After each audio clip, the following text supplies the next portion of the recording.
name is Cedric Ingram from Dallas, Texas, and how I began in art.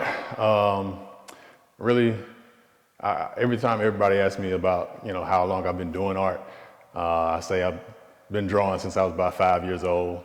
I can remember the first thing that I drew was a little horse in our old home. But really, growing up through elementary school, middle school, and high school, I've always taken art classes, and every time teachers would post up our artwork, other students and classmates would always be raving about what I drew or what I painted, whatever the assignment was, and I just liked that attention. It kind of developed, I think, a little bit more going from the whole sports art thing and into my 20s, honestly, 20s to late 20s.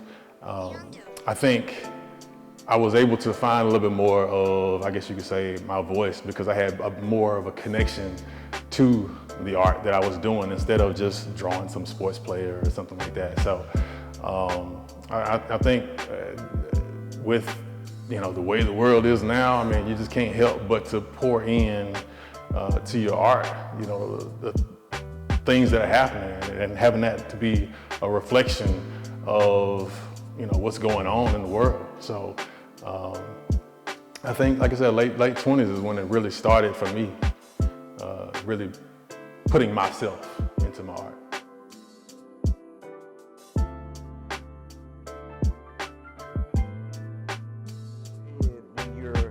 Trying to make up and scheme through an idea or a statement or some type of narrative for work. So with New Growth, man, tell us about it. Tell us where that come from, where that idea kind of derived from. Well, it was to me, it's kind of fate how it came together, because it really came together late, and really one of my coworkers is here too. All these works started really a couple years after we moved back down here to Houston. And initially, there wasn't really a connection between them. At least that's not how I really designed it. But everything just kind of came together. But I think to understand New Growth, you got to kind of understand a little bit about my past, and obviously it's not really that different from many others, but just growing up as a black suburban kid, again, both of my parents originate from the same small town in East Texas, and growing up as a black kid, you're at least it's been my case, you kind of grow up as a I appreciate it. you grow up and you're taught that you're basically descendants from slavery, and that's pretty much it, And also growing up, and of course we know there's a deeper story in that. We go way past all that, and when you get older, you learn more, you read more, and you realize a little bit more about yourself as a culture. And so with me being a parent now and having 3 beautiful children, I'm 38 now, so I look at them and I kind of think about the imagery that maybe we didn't have as growing up, and seeing a reflection of our culture, And so going back to one of the previous questions that you asked, that's when it really hit me. Like I say, a lot of this is built from the past 5, 6, 7 years. And so that's when it really hit me that, I want my kids to grow up and be able to embrace, who they are, embrace their culture, see reflections of themselves that I probably didn't have as much of, growing up. And so, New Growth, it kind of, obviously, as the black community, we hear New Growth, we think of hair, And so I thought about how, we style our hair in a certain fashion. We have certain lengths. We have processes to our hair, whatever that may be, and over days or weeks and so forth, we get this reintroduction of hair that hasn't been,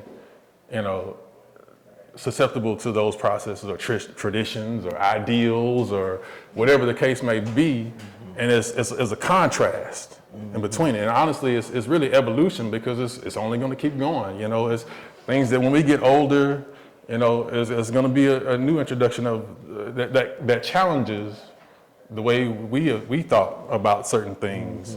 And so, again, the show is really about a transition, and it's about broadening our perspective as well.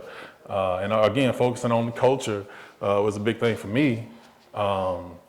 And so, I mean, it's all about evolution. It's all about transitions, broadening perspective, and then, like John said earlier, it's about controlling the narrative. And we can always take ownership in what we put out, because obviously, in a lot of cases, we're not happy about the way how we're portrayed or how we aren't portrayed. So, controlling the narrative, transitions, that's pretty much my journal entry. One of the things that I wanted this gallery to do is inspire younger people to know that they can be artists too. So for those young individuals who you think that who is like just as ambitious as you and kind of want to be just like you, what is your advice for them? What would you tell them for you to keep going? Well, I mean, just as I was telling I made it important to tell my sons this when they first got here today. It's the same case for them, even though they actually they do draw a little bit, but it's about holding on to setting a goal, whatever that goal is. Surrounding yourself with people that can help you get to that goal, and if you have a goal, then you do whatever it takes to get you to meet that goal. And always being a dreamer. That's part of what this piece is right here, no matter what the situation is. Whatever obstacles, whatever fences are in front of you, there's always going to be some answer, and staying to your goals, and again, surrounding yourself with people that support you, because again, pulling ourselves as resources, that's part of life. So, Thank you, man. Thank you. Let's give him a hand clap, y'all.